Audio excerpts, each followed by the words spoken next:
იცოდი, რომ ეს სამი ჩვევა აფერხებს წონის კლებას და ხელს გიშლის მიზნის ბოლომდე მიყვანაში. მესამე კი ყველაზე მნიშვნელოვანია. პირველი, შენ ხშირად ჭამ ჯანსაღად, მაგრამ რეალურად არ იცი რამდენ სჭამ.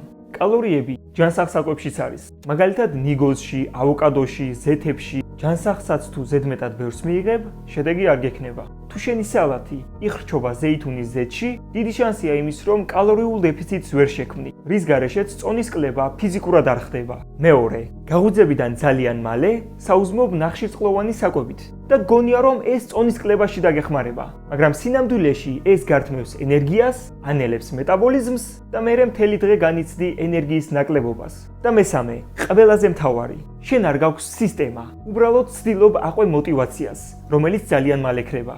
რეალურად შენ გჭირდება სტრუქტურა, რომელიც მოერგება შენს ცხოვრებას. თუ გინდა რომ გქონდეს სტაბილური წონის კლება, არა შიმშილით, არა კალორიების და გრამების თვლით, მე გასწავლი როგორ შექმნა ეს სისტემა. ჩაეწერე ჩემთან კონსულტაციაზე და ერთად გავიაროთ ეს ყველაფერი. დაწერე კომენტარებში სიტყვა გასაუბრება. დანარჩენს უკვე მევიზამ.